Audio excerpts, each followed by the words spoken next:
woman needs to make sure that their reproductive health is priority to them. It's January and everybody is talking about cervical cancer, what every woman should know or what every woman must know. Unfortunately, sometimes we just want to go to the hospital for the malaria, for the typhoid, or when we feel that something is not going on well in our bodies. A lot of women are victims of cervical cancer, and that have made a lot of people to lose their lives.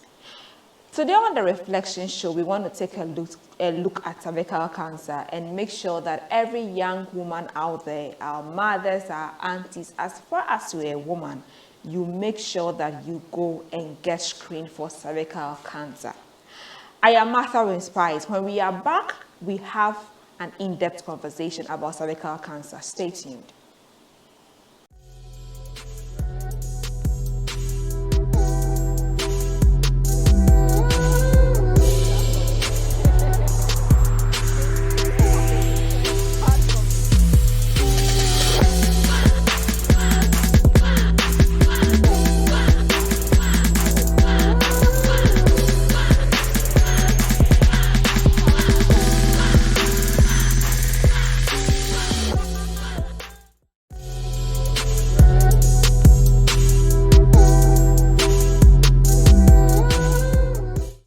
Welcome back. We want to look at cervical cancer and make sure that every young woman out there is prioritizing this aspect of their life, because it's like sometimes you even ask certain women or some women and they don't even know much about cervical cancer. But today we want to have a conversation about that. I'll be speaking with Madam Erica Wisomo Awum. Hey, please, you have to mention your surname for me. So Madam Erica, she is a midwife and the center manager for Mary Stopes International Ghana at the Tamale branch. Please, mention your full name for me.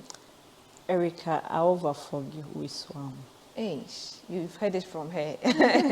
So I want to look at cervical cancer. So in short, when before we delve in, what is it? Maybe from the layman perspective or the professional perspective. If somebody asks what is cervical cancer, what do we say?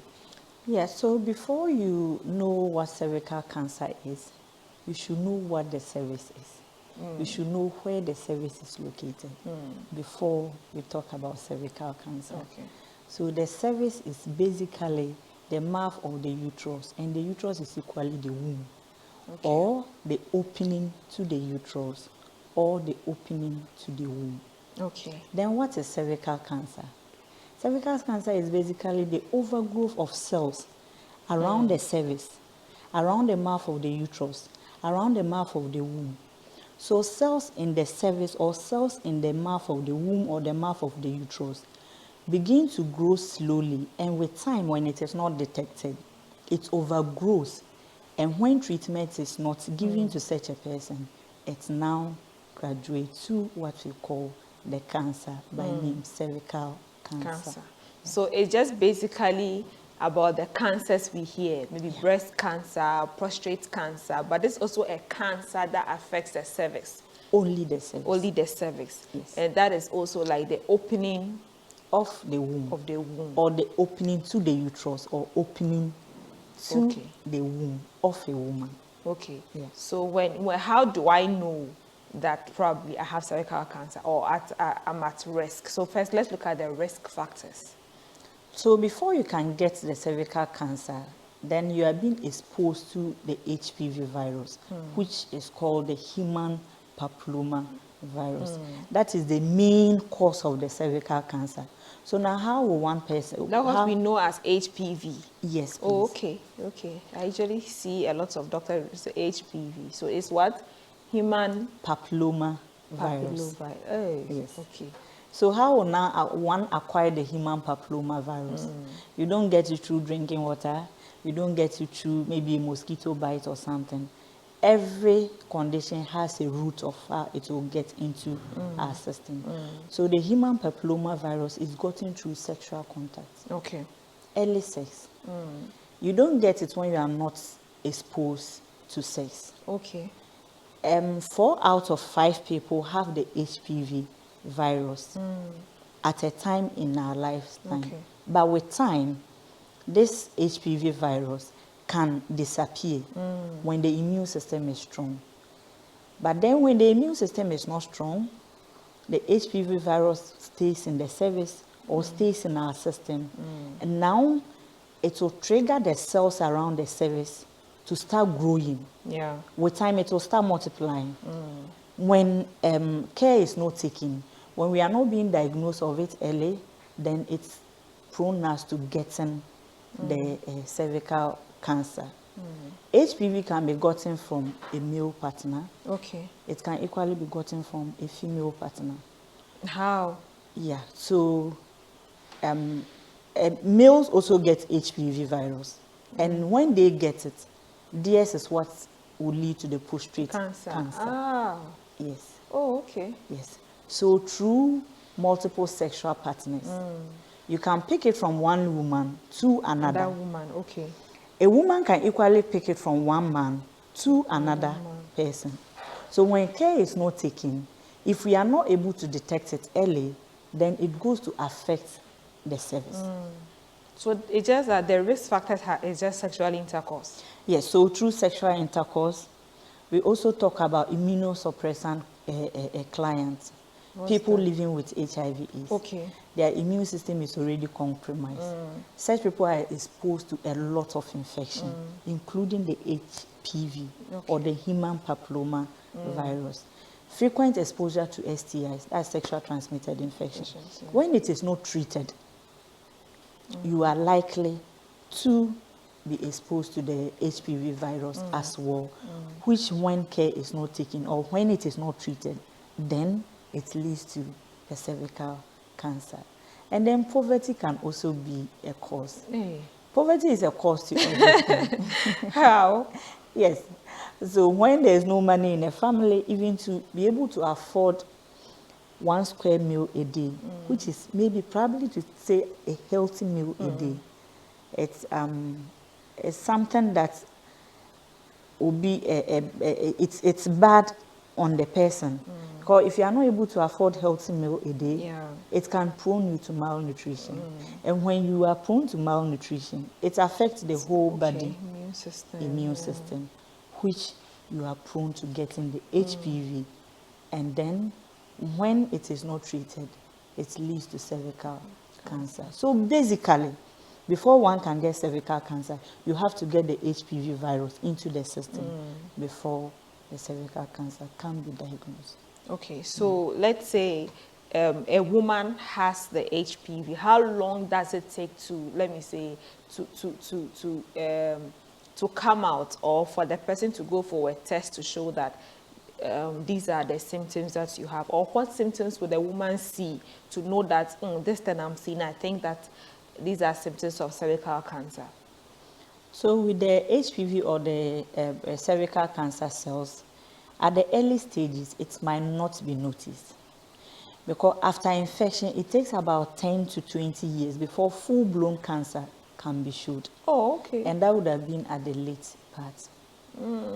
If you don't go to the hospital to do the screening, okay, for you to be diagnosed that maybe probably you have the precancerous cells in your cervix. When you have the precancerous cells, doesn't mean that you've gotten to the stage of the you've cancer. not gotten to the cervical cancer itself, yes. But it is, let me say, seen or noticed. Or noticed that you are likely to get into that stage when treatment is not given. Okay. Okay. Then probably maybe during the late time, that's when you start having a bleeding, profuse vaginal discharges, which is smelling. You have lower abdominal pains, you have back pains, and then extreme weight loss. But that is even at the advanced level. So should we wait for that time? Let's start from the beginning. What happens? So if someone doesn't get screened, or let's say if you go for screening, or with even yours, how do you notice? So if I should come to your facility for you to screen me, what would you see that would make you know that matter is at risk, or these are symptoms that shows that she's likely to get cervical cancer? So with the screening, we have the VIE, which is visual inspection with acetic acid. Okay. So the acetic acid is applied on the cervix. Okay. Then within a minute, we look out for abnormal changes. Okay. So before That's one the can, black thing, the black liquid. it's not black, it's whitish. Oh, it's whitish. Yeah. Okay. So in the absence of the acetic acid, we can actually use vinegar. Okay. Yes. But then at Mary Stoops, we use the acetic acid. We don't use vinegar. Okay. So the acetic acid is applied on the cervix. That is the mouth of the womb. Then we wait for about 1 minute. When you take the cotton off, there are some changes that will occur on the cervix that will tell you that probably this cervix has a problem. So before a midwife can do that, or a nurse can do that, or a doctor can do that, you should be able to know the difference between a healthy cervix and an unhealthy You, cervix. the health practitioner, Yes, you should know you should the know. healthy cervix and unhealthy cervix. An unhealthy cervix. So that when you see a healthy cervix, you know that this cervix is healthy. When you apply the acetic acid to, within 1 minute, there are some changes that will occur on the cervix that will tell you that there is a precancerous cells or precancerous lesions on this particular cervix. It looks a bit whitish from the normal cervix, which is sometimes look a bit pinkish. The normal cervix Yes. is a bit pink. Okay. Yes, please. So when you apply the acetic acid, when the cervix, the color changes to white or whitish, then it should tell you that maybe probably the person is exposed to the precancerous cells. There are some cervix too that the moment you apply the acetic acid, it tends to red like a sore. Yes. So such people are already getting to the advanced Wow. stages. Yes. And when that happens, at Mary Stoops, we just refer you to TTH. But then when we do the screening, and then maybe just a part of the cervix is affected, we are able to give you a treatment at the facility there. Okay. And then maybe you get well. But basically, at the early stage, if you detect and it's not covered, like it doesn't cover the whole cervix, when treatment is given, you should be fine. Within what duration? Yeah, so the treatment when you, so probably depending on the severity of it, we can do it once or maybe twice in a month. Okay. Or maybe once a month for maybe 3 times or once a year or something, depending on the severity of it. Yes. Now let's look at screening. Of course, we know that the importance of screening is for you to be able to know whether you are at risk or you have it at the early stage or whatever. But what should I look out for if I am coming for screening? What should I prepare myself for? And who can screen? At what point as a woman can I screen? Is it during ovulation? At what time of my menstrual cycle is it not recommended that I can screen? Or when can I screen to help you get me accurate results? All right, so cervical cancer screening can be done at any time, Okay. whether you are in your ovulation period, even during the menstrual phase, but then the bleeding should not be heavy. When you are bleeding, maybe probably within the 3rd, 4th day, it's advisable you can equally do it. And when maybe there's a problem, we are able to notice it. Then also, when you come for the screening, we don't just look out for precancerous cells. We look at how healthy the vagina is. That's the number one. Before you go into the cervix, you position the woman, and then you look at how healthy is the vagina, or how healthy is the woman's private part before you go in. The vagina has walls. You look at all those things before you go into the cervix. So when you come for the screening, basically if you have any infection, it will be noticed. Okay. So it's not just for the cervical cancer, but when you have any infection, the medical officer is able to see, and even that's like a double screening. Yes. So if you have discharges, Yes. it is seen. Whether it's the normal discharge, Or ovulation abnormal discharge, ovulation discharge. discharge, it is noticed. And then you'll be treated accordingly. But then when you wait, and then the latter part of it, where you come, you put the health practitioners, sometimes I feel sad when I screen people and then I get to know that they are positive. There are times I feel bad, you are not able to break the news. I did a screening 2 days ago to a 21-year-old girl who was actually positive. The early stages? That the whole service was infected. Yeah. And that But you particular said that lady it takes didn't up to come 10 in. to 21 years, 10 to 20 years before It will be noticed before you will see the signs. It's not like maybe okay, probably. before me, okay. Yeah. But when I come for screening, We'll because see it's it. there, you would, okay. I will be able to see it. But before you as a lay person Yes, can see, yes. they may be probably you are not in your menses and you are bleeding. The bleeding is not stopping. You're always complaining of severe low abdominal pains. You get abnormal discharges that are not usual with smell. Okay, you are complaining of back pain and you are just reducing in weight. Yes. Wow. So that is at the late stages. But within the first 1, 2, 3, 5 years, you might not see it unless maybe probably a health practitioner examines you and tell you that your cervix is not healthy. So my question has always been that as women, how healthy is our cervix? Wow. I can be a full woman walking around, but how healthy is my cervix?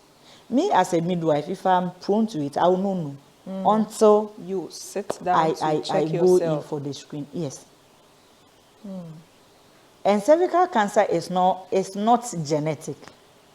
Okay. That people feel that yes, when maybe probably my mother died out of cervical cancer, then automatically I can also get it. No. Cervical cancer is basically our lifestyle. It depends on the kind of lifestyle you live. So if I'm sleeping around unprotected sex, I am prone to getting the HPV virus, even as a midwife. I get the HPV virus, I don't go to the hospital. I feel I'm a midwife, I know everything. Yeah. I don't get myself screened. Maybe probably I now start bleeding, which I know I'm not in my menses. Yeah. Probably sometimes some of the family planning commodities, especially those the hormonal ones, when you take them into the system, it causes a reaction that may make you to bleed abnormally, which is normal because it's part of how the product works. So you are not on family planning services and you are bleeding. You are not in your menses and you are bleeding. You have pain during sexual contact or you bleed after sex. All those things are signs and symptoms. But before it will get to that stage, it can take about 10 to 20 years. Wow. In somebody with a strong immune system. But then people with immunocompromised system, like maybe somebody who is HIV positive or somebody who is suffering from a condition that has reduced her immune system, it blows up early because already your body is exposed to a lot of infections. Already, so should I use the word like it's a door that is open for anybody at all to come in? And when it happens that way, it's bad. Sometimes when I do the screening and then I see cases like that, I feel very bad. I feel it's sad. But yeah, let's also, so what should I also do? Because I've heard people talk about even have to be clean when you are coming, to shave down there and a lot of things so that at least it can also help you to go in there. But what are some of the, you have been doing, what are some of the things that you have seen maybe in your journey of screening a lot of women and you think that we should stop doing or we should prepare ourselves before we come for the screening? Yeah, so before you come to the facility, I wouldn't really say you have to prepare yourself. At least you prepare yourself psychologically because you can hear any news at all. You can hear maybe probably you are positive or you are negative. Yeah. So preparing yourself psychologically, it's okay. Fine, you can equally shave, which is something that we should do to keep the private parts clean, to expose us to getting sexual transmitted infection, including the HPV virus. But I wouldn't say when you are coming to meet a health practitioner, shave because you are coming to the hospital. But you as a woman, how will you feel that down there is no clean? And you are coming to lie down for someone to inspect. I will not complain. I'll attend to you. That's your job. But then I use it as a point of education. I'll talk to you that, okay, so probably you have to keep the private part clean. You have to always try to shave at least once a month, or twice a month, depending on how rapid that place grows. Okay. But then, aside that also, before you come to the facility, as I said, prepare yourself psychologically, because you can hear any news, whether you are positive or you are negative. You should try to keep the private part clean. As I said, when you come and then you have any other infection, like discharges, bad odor, we notice, and then we put you on treatment. I also see ladies who say, oh, because I'm going to the health facility, I have to put my finger inside to scoop everything out, which is bad. The vagina itself is made up of normal flora. To scoop everything out so that if they come, you will not see anything. Then why are you going to the facility? Yes, they want to appear clean. But then when we also do that, we expose ourselves to infections. Because the vagina has normal flora. That's there to clean the vagina at a point, or keep it clean from infections. But then you go inside with the finger. How clean is the finger you are putting inside? That's true. I've always said that the vagina is more cleaner than our mouth. Yeah. Yes. Because with your mouth, if you don't brush, the kind of smell that will come out will be bad. But there, God has made it in such a way that it brushes on its own. Okay. You don't need to use a toothbrush or cervix brush to go and brush it. Brush or put your finger there to brush it or whatever. It cleanses itself. It's a natural thing. I want to take a break, but when I come back, I want us to look at some of these myths about the vagina. People think that, but I feel that it has a normal smell. You should be able to know how your private part smells. If it is awful that you can see, but it doesn't mean that because it has a normal, like a smell, it's an infection or whatever. We'll be back. Stay tuned.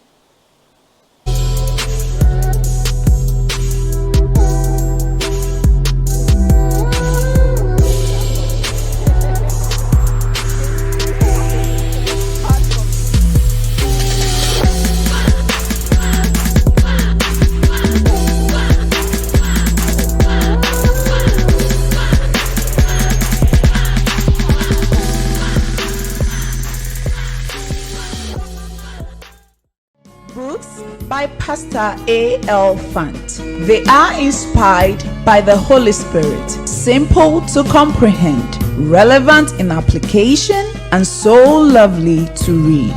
Grab copies like Dynamics of Kingdom Influence, Dynamics of Ministry, Mark is King for Church Workers, Money Matters, and she calls herself a woman. This marriage must work. No more curses. Loaded mouth. Secrets of Kingdom Dominion. The exploits of service. Things fall apart. Church without bleeding pulpit. Singles mingle, and many more.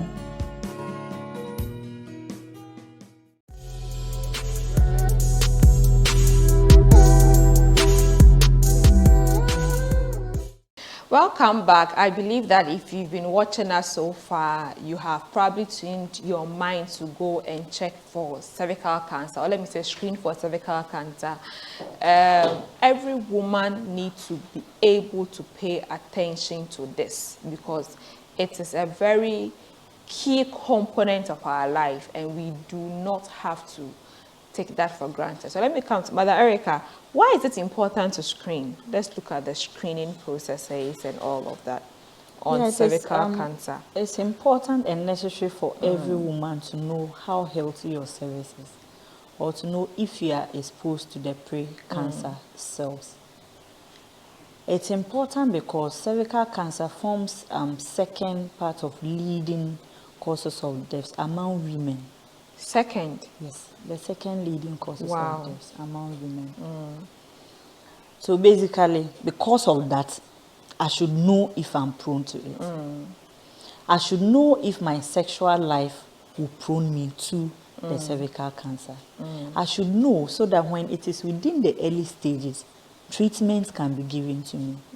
I should know so that we'll prevent putting our families at a higher risk, or even like going beyond what they can do to help you. Yeah. Because when you get to the stage where nothing can be done, you put emotional stress on you yourself, Yeah. the patient.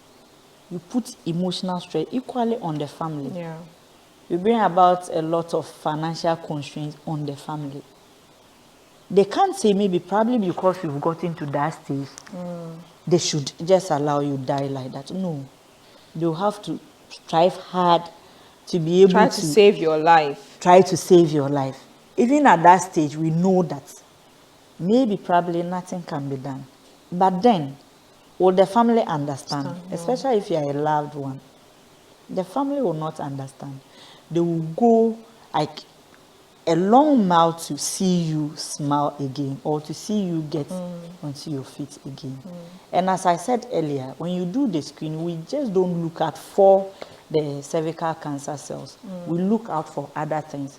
How healthy is your cervix? Do you keep that place clean? We advise you how to keep the private parts So clean. how do you keep the cervix clean? Yes. So the cervix, where it is, it's only a health provider that will see where the cervix is. Okay. You will not see where the cervix is. But then, there are women that like putting their fingers into the vagina to clean.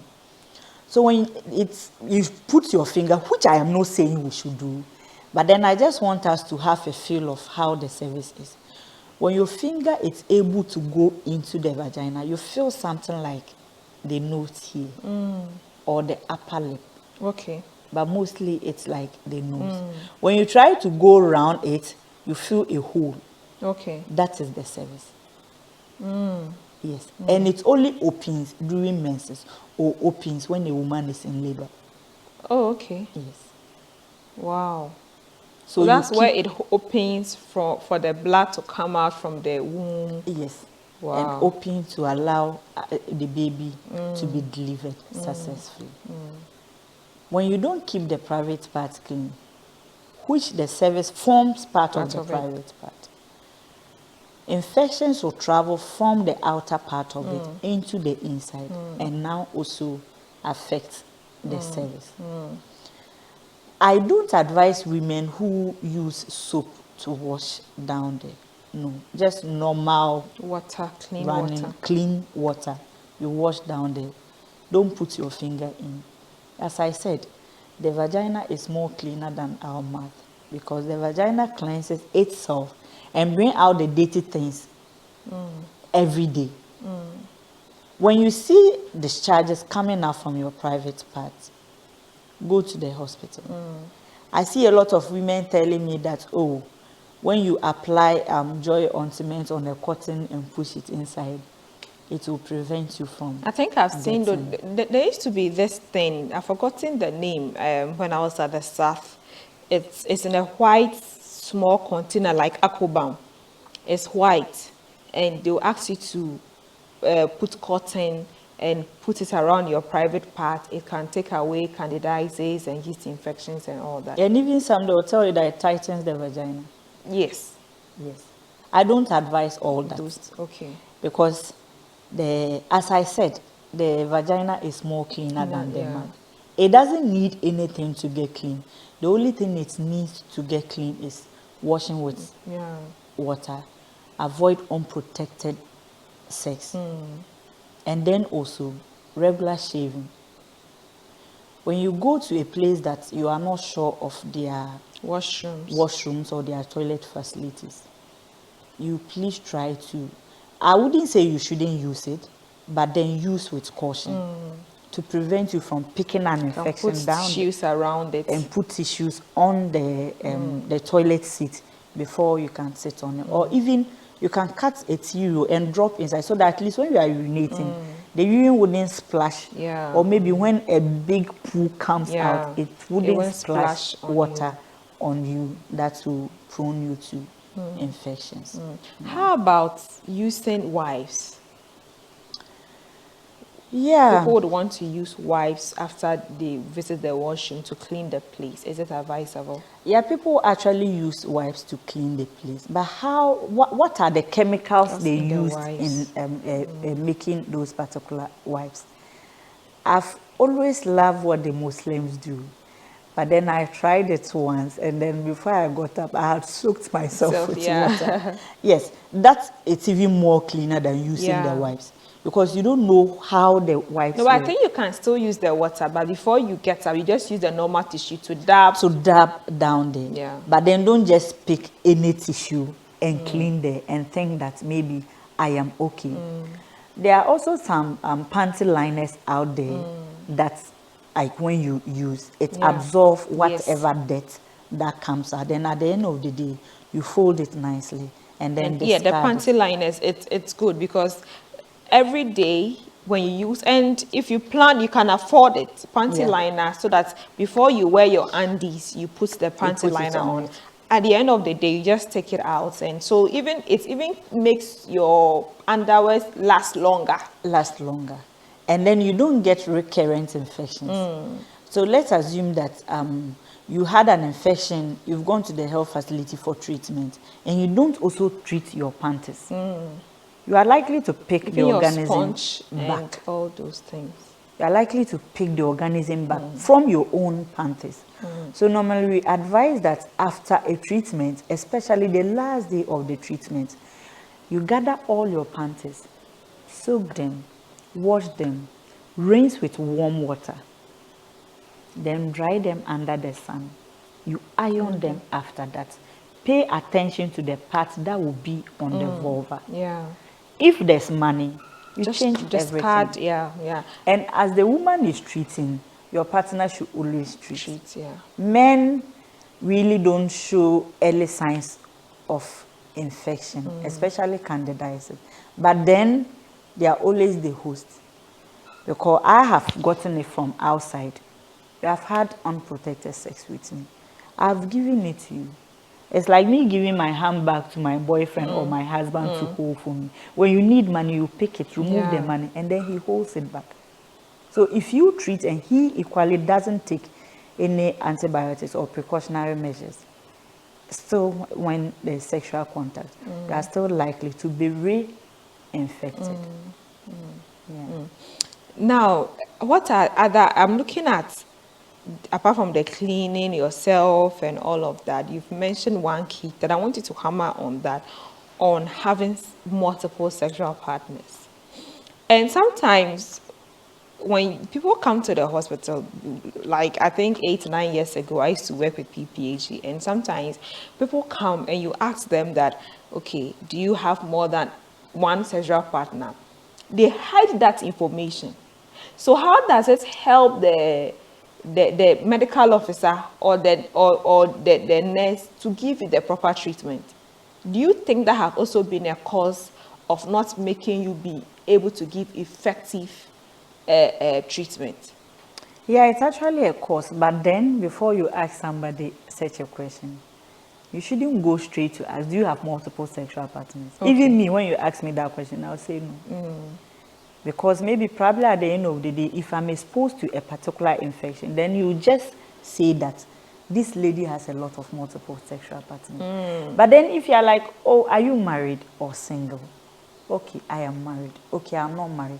Okay, so aside your husband, is there any other person that... There's a way you have to ask that. Yes. In a very nice way. So you cover the question and now throw it to the person. And then you should also be friendly. Because I don't come to your... Youth-friendly services. Yeah, I don't come to your facility and then you found your face and you are just asking me questions. I'll also give you the answers that I think... Or she's busy writing. You don't know whether she's friendly, she's not friendly. It's like, all she just wants is, I have a lot of people like waiting attend outside, to. so please do.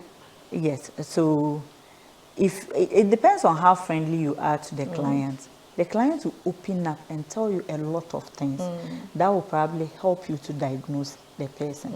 But then if you just ask me that, how many boyfriends do you have? I'll tell you one. And at the end of the day, you might not get the right answer to be able to diagnose me very well. Yeah. Now, let's look at the treatment options.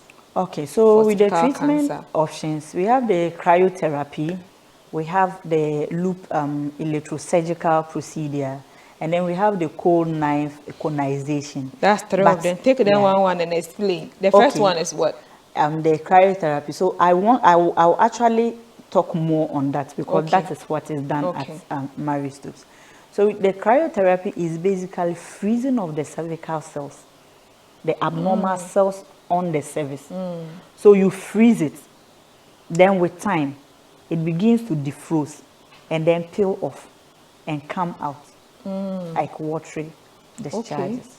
Yes. That is you the freeze cryo. the, let me say, cancer cells Yes, on the that are cervix. now growing on the cervix. Yes.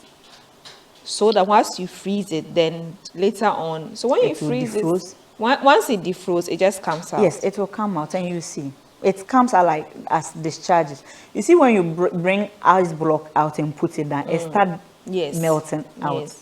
So when you equally freeze the cancer cells, it becomes hard like ice block. Then with time, maybe within 4, 5, 6 days, you start seeing the discharges, which is normal. How do you freeze it? Okay, so we have a machine that's it's like a gun. So you go into the service and the machine is connected to this gas cylinder. Yes. That would be painful. Oh, it's not painful, but then it's uncomfortable. It's not painful, but it's uncomfortable. Because it's like, if that particular part is actually infected, you really don't feel pain there. Okay. It's a bit painless, aside the lower abdominal pains and other things. But that particular spot, you might not necessarily have severe pains there. So you go in with the cryotherapy machine, like a probe or like a gun. So when you go inside and put the gun, the tip of the gun on the cancer cells, and then you shoot. So when you enter, you see the cancer cells. Yes, that is after the VIA is done. So it will tell you where the cells are. The VIA is like a scan or something. No, the VIA is the visual inspection with the acetic acid, as I mentioned. Okay, earlier okay, on. okay, So okay. that is the screening for the cervical cancer. Okay. So after that is done, and then you think that it's within the early stage, it is within what Marie Stopes can treat, then we will do the cryotherapy for you. And when you do the cryotherapy, the discharges will last maybe within 4, 5, 6 days. But in severe cases, it can go beyond the feet or And within those time, you are not advised to have sex? No, you are not advised to have sex. Within that particular time, you even have cramps in the lower abdomen. You might not even feel comfortable meeting your partner at that time.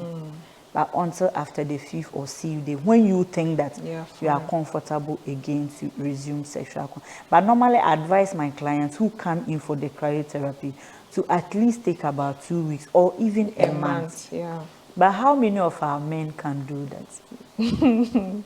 They will. Some. If you love your partner, you'd wait for her to get completely healed before you try to. Because if you don't wait for her to get completely healed and you want to have sex with her, you might even end up complicating the healing process or interfering in the healing process. Yeah. So that is one. The second one is what? The second one is the loop electrosurgical procedure, which is not done at our end. Okay. But that one is basically the use of a wire with like electric. Hey. Yes. Women, we are in trouble. The use of a heated wire connected to electric to scrape off or to cut off the cancer cells on the cervix. That is not done at Marie Stopes.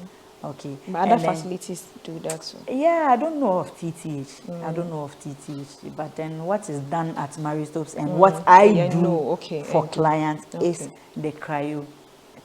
Yes.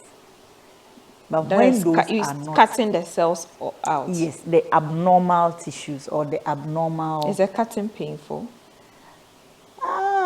Probably, but I'm not sure. Okay, you've not done that yes, before. Okay, so maybe probably before that is done, the woman can be put under anesthesia before you can do that, which I've not actually observed or before. even done Okay. that before. But with the cryotherapy, it's not painful, but then it's uncomfortable. So would you advise a woman is put on anesthesia or she should be awake? Oh no, the woman should be awake. Okay. It's not painful. So it's like, as I said, you freeze. So whatever comes up from the probe or the gun that you shoot, it's cold. Okay. Yes. It's like ice block or like ice. Oh my goodness. I hope the woman never goes through this. Just the explanation alone is really getting me. Oh, no. Oh, but it's an easy procedure. That's because yeah, you do it. Yeah, it's easy. And it's not painful. Okay. It's not painful. But then the procedure itself is uncomfortable. But I wouldn't term it as being painful. No. But it's uncomfortable. The mere fact that you have to lie down for another woman to even look. Sometimes cry a man. No, but it's still uncomfortable because you still have to go and lie down, and the nurse will be like, "Oh, open up, put it like this." I was like, "Oh my goodness." So, and what's the last one? The last one is the cold knife conization procedure. Yes, so that one too is basically removing abnormal cells from the cervix. But I can only talk more on the cryo because that is what we do at Marisot, or that is what I have done before. Yeah. Let's look at misconceptions. There are a lot of misconceptions out there. Women feel that when you have cervical cancer, it's a curse, which is not true. People also think that cervical cancer can be gotten through eating with somebody who has been diagnosed of eating with a person. Yes. Wow. Somebody who has been diagnosed of cervical cancer. And then people also feel that the moment you are diagnosed and then it's positive, then you are the cancerous stage. No. The HPV should be noticed in the system. When it is not treated, then it can prone you to getting the precancerous cells. And when the precancerous cells are not noticed and treated early, then you get to the stage of the cervical cancer. Why would people even think that cervical cancer is a curse? Yeah. Yes. And why would people think that if I'm exposed to the infection, then my children or the whole family can equally be infected? No. I think maybe because breast cancer sometimes is genetic or something. Yeah, so breast cancer is genetic, but cervical cancer depends on your own lifestyle. I had a client that the mother died from cervical cancer. Yes. And it was noticed at the latter part. Wow. Yes. Even after the screening, I knew nothing could be done. But then I kept encouraging her that, oh, you'll be fine. That can be very tough when you know that this thing I'm doing. Very tough. I kept encouraging her, you'll be fine. And then I referred to TTH. Upon getting to TTH, I think she was referred to Kumasi Konfonoche or something like that, or Ida Kulibu. But finally, she died. The daughter called me 2 weeks ago and was like, Auntie, please, you know, because my mother died out of cervical cancer, I'm also scared that I will get it. Is there medicine you can give me so that when I take, I will not get? And I'm like, my dear, let mommy's soul rest. She had cervical cancer and died. Cervical cancer is not genetic. It's from your own lifestyle. Take care of your private part. But I think most of our mothers are prone to it because, excuse me to say, we assume that it is normal for a man to have so many women. Men are not encouraged or advised to check up on them. So it's very possible that the woman was one of the many wives or many girlfriends that the father had. He doesn't check himself. And the woman was just like, excuse me to say, a dumping point. He goes to sleep with women, comes to give to the wife, and she probably never thought that she would even have that.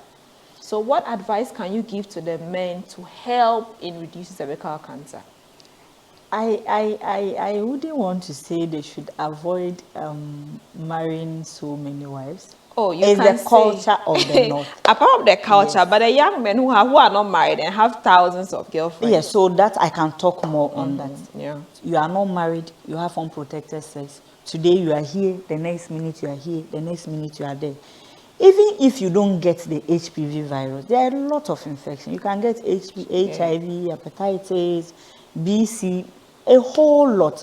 So why will you put your own life at risk?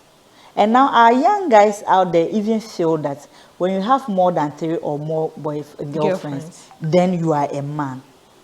They do it to I shouldn't say to achieve their own like selfish interest. But then when you see a group of guys talking about ladies, how I've run this lady, how I've run this lady, sometimes I ask myself why it should be so. But then they don't see anything wrong with that. They feel when you do that, then you are a man. And they tend to call you the ladies' man. But then also, as they are calling you the ladies' man, you should also know that you one day be called the infection man. Yes. Because you are called the ladies' man, you one day be called the infection man. Yes, because you can pick an infection from lady A, give it to lady B, and from lady B you are going to lady C. You go and pick again you pick a different infection from lady D, and then you transfer it like that. So our young men out there, I'll beg of you, even if you want to have multiple sexual partners, please use a condom. Because the condom is the only thing that can protect you from getting sexual transmitted infections. And why will you even do that? Why will you do that? I'm sure the Bible even speaks against. Somebody will say, question for the gods. Why would you want to have more? And you know, I was having a conversation with some women and I was asking them, no matter how you actually want to trust your boyfriend, I was telling them that you may never be so sure that you are the only one that guy is sleeping with. Sure. Never. Even your husband. You can never be sure about You can trust to a certain level, you can hope, but you may never be so sure, like you may that never you are be the so only sure one. That You will be sure that you like, for me, I know I am the only one in his life. Yes. But then, will he also tell you that you are the only one in his life? Somebody said, are you your boyfriend's girlfriend? Yes. Maybe you think that he's your boyfriend, but can he stand somewhere and say you are my girlfriend? You are These my are girlfriend. all things that sometimes we need to look at as well. Yes, so you have so many, I think, number of years of experience as a nurse before you even joined Marriage Topes. I want you to give us very practical, yes, as a midwife, very practical examples where, like you've mentioned, of the girl who thought that because her mother has it, she too can get it. Let's look at the mothers who probably do not prioritize that. What can we encourage them to do to go for the screening? And also, people do not want to, somebody can go and they will say, oh, you are at risk. But because of money, they are unable to go for those treatments. What do we tell them to let them know that if you don't go for treatment early, there are consequences attached to it? Yeah, so basically that is what we are doing, the education. We create awareness. Let the community or let the women know the risks of cervical cancer in our lives. When you are able to let them know the importance of cervical cancer, let them know why they should be screened at a point to know whether they are positive to the cervical cancer virus or not. I'm sure at that point it will be able to help. But then you just don't go to a community and say, I am coming to screen you for cervical cancer. But what is it? Why do you think it is of importance to the women or the community members? When we are able to go down to their level, we do education from one community to another. And basically, Marriage Topes is actually doing that. We shouldn't wait for January to come, like the way we always hype breast cancer. In October. Only in October. But even in January, until I met you and you said that, I actually didn't really know that January was cervical cancer awareness month. It's like we focus on breast cancer so much, more than the other one. But I'm glad we are doing this advocacy. Yeah, so go ahead. Yeah, so we shouldn't wait for January to now escalate the importance why women should do the screening. Every day should be a screening point, education point. We talk to our women in our churches, in the mosques, in our school, at our workplace, even on the streets. I talk to almost every woman I meet on the street about cervical cancer. Wow. We've done a lot of screening within Tamale, and the screening, I shouldn't say is expensive, because 50 cedis at least, no matter what. Since it's your health and you Yes. prioritize it, there's something you should be able to get committed There's something to. you should be able to maybe stand on it to get that particular money to do the screening. But then when they are in a group, we reduce the price drastically for them to be able to afford.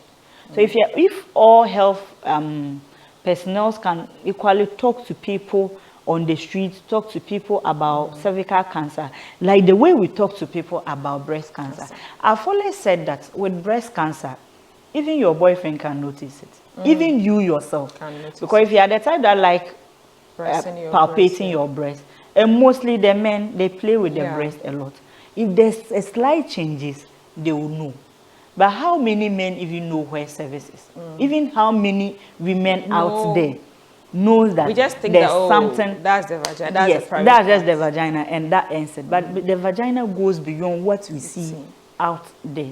We should let the women know importance of even taking care of the private part.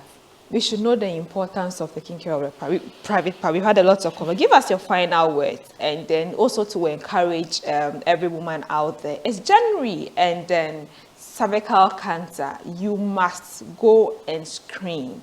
We do not want to hear that a woman out there is appealing for funds to treat cervical cancer, because on the Reflection Show, we are on this advocacy journey. It's a new year. Your health should be a priority. Give us your final words on this. Yeah, so my final words on cervical cancer today, like in this month of January, is that as a woman, how healthy is your cervix? As a beautiful woman out there, how healthy is your cervix? We should take care of the private part. We should avoid multiple sexual partners. We should use condom. We should always rush to the health facility when you see any changes in your body. When you see any changes in the private part. You wake up and you've seen some abnormal discharges. Maybe a lay person might not even know the difference between a normal discharge and then an abnormal discharge. When you wake up, maybe after bathing, you've gone out to urinate and then you feel some bad odor down there. It should alarm you, because it's your body. You know how that place smells. So if you notice any changes, if your private part starts smelling like urine, or it starts smelling like feces or something, you should know that there's something. You've gotten up, you are bleeding, you are not on family planning, that should trigger the bleeding. You are not in your menses, you are bleeding. Please, we should always try to go to the hospital. We shouldn't wait till we get to that stage where even the government will be at a point that they might not be able to support that particular woman. We shouldn't wait to get to a place where we put emotional stress on the doctors, the nurses, and then the midwife. Put financial constraints on our family, on our and families, everyone. and everyone around us. Every day you see a lot of advice on the television, even radio, people appealing for funds to treat cervical cancer. Why do you even have to wait to get to that stage? And I've always said that it's when you get to that stage, that is when some people tend to know that there is God. But you have to even wait to get there. Wait to get there, Even how many of us will get to that stage and have the faith that God can heal us? How many of us will get to that stage and even have the strength to pray? How many of us will get to that stage and even think that there's a God who will one day do something marvelous in our lives? Should we wait and get to that stage and now start praying and shouting that God heal me? Yeah.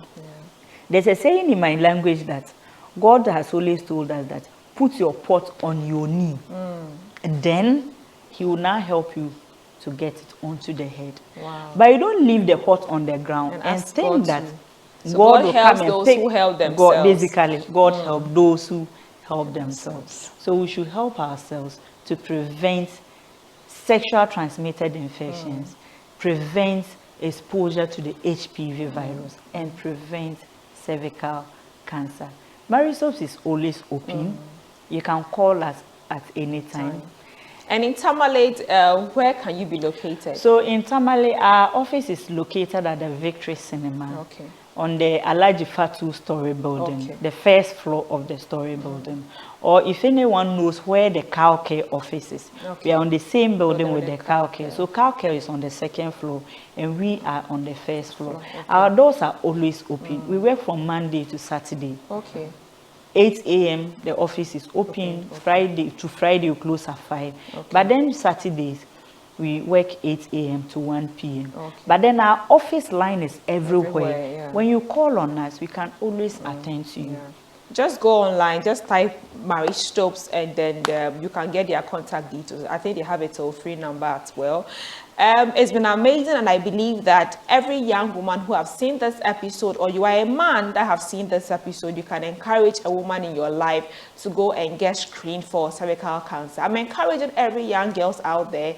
It is unfortunate that sometimes while we preach abstinence, we also want to preach that you would be able to use protection if you are sexually active. But just know that cervical cancer is real, and if you do not detect it early, it will be very dangerous for you, and we don't want to see that. Thank you so much for watching our Martha Inspire. See you same time next week.